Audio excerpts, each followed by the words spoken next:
I'm going to tell you a story, but the first thing I have to understand is time doesn't work the way you think it does. You can call me Oracle because I'm the one who's talking to you. Welcome to the call. This is going to be a little bit of a quick one.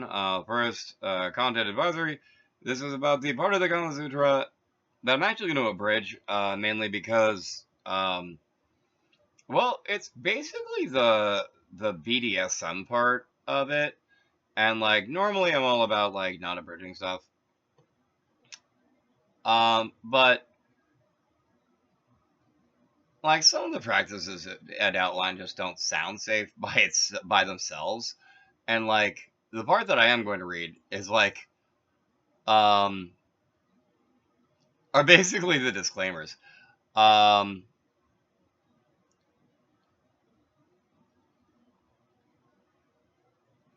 about these things, there cannot be either enumeration or any definite rule. Congress having once commenced, passion alone gives birth to all acts of the parties.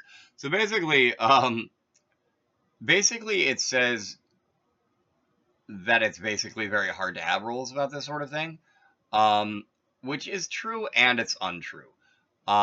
There's a lot of legal issues involving practice of BDSM in various parts of the United States because,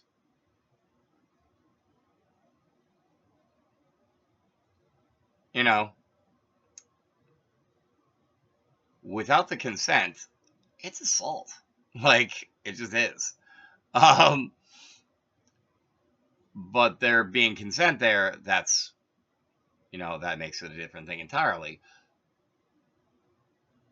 It's part of the reason why, like, I skipped a lot of this, because, like, a lot of this stuff it said is, like, I mean, it had, like, 4 kinds of sounds that, like, can be made by impact, and, like, 4 kinds of sounds that can be made by a person being impacted. Like, it's not like,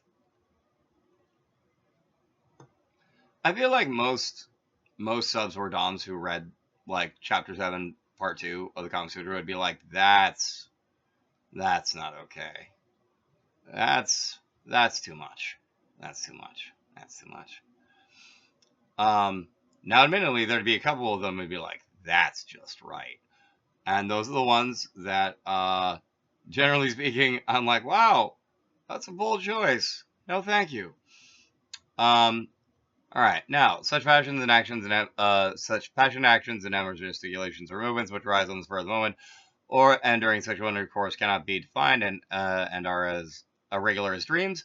A horse having once attained the 5th degree of motion goes on with blind speed, regardless of pits, ditches, and posts in his way.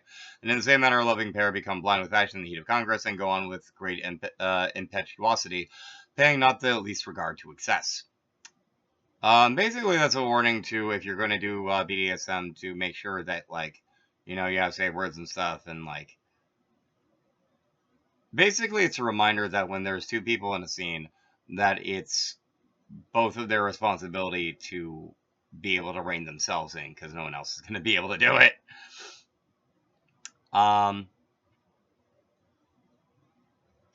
For this reason, one who is well acquainted with the science of love and knowing his own strength, as also the tenderness, impetuosity, and strength of the young woman, should act accordingly. The various modes of enjoyment are not for all times or for all persons, but they should only be used at the proper time and in the proper countries and places. All right, and that's 2.7. That's honestly like a good like 10-15% of it. Honestly, like I could go over the rest. I kind of don't want to. I feel like it's sharing bad practice, and I don't want to do that. That doesn't seem like a good thing for an oracle to do. Anyway, this is Oracle. I'm gonna sing myself out. Dream safely out there, and if you do the BDSM, practice safely. Like I'm not joking with the words and stuff, and communicate throughout. Ooh.